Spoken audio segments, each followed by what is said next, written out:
Je vous conduis au rendez-vous du gouvernement, une tribune d'échange organisée par le CICG, le Centre d'information et de communication gouvernementale.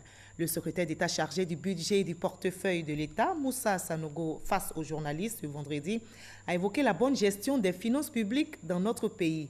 Par ailleurs, des réformes ont été engagées, notamment le budget programme. Et toutes ces mesures, selon lui, sont censées contribuer à l'emploi. Jean-Luc Bambo.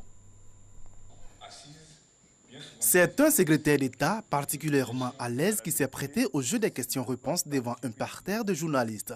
La raison, la bonne tenue des finances publiques qui s'est traduite par le respect des différents engagements budgétaires. Tous les engagements pris par la Côte d'Ivoire au niveau des différents critères ont été respectés. Et je peux vous dire que pour un pays africain, ce n'est pas quelque chose de courant.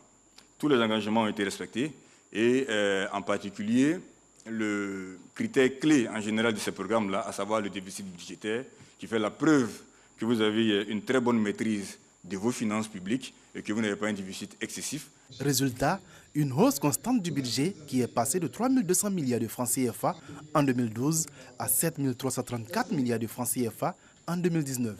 Une autre preuve de la bonne gestion des dépenses publiques, le renforcement des procédures concurrentielles dans les marchés publics. On est passé de plus de 25% de parts de marché qui étaient faits en gré à gré en 2015. Et en 2018, nous sommes aujourd'hui autour de 10%.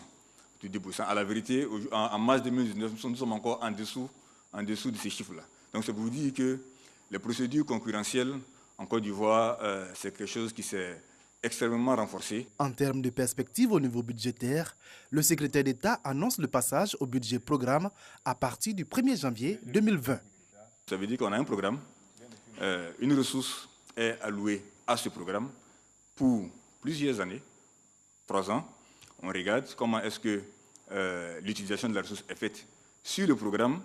Celui qui doit utiliser la ressource ne peut plus venir dire demain, ah non, bon écoutez, comme tu dis telle difficulté, je pourrais prendre telle ressource pour affecter à telle chose. Non. Et puis il rend compte. Il rend compte à l'échéance. Est-ce qu'effectivement le programme a été réalisé? Les réformes opérées dans le processus de collecte des ressources, comme le paiement de l'impôt à distance ou la modernisation des outils de contrôle douanier, sont d'autres motifs de satisfaction du secrétaire d'État.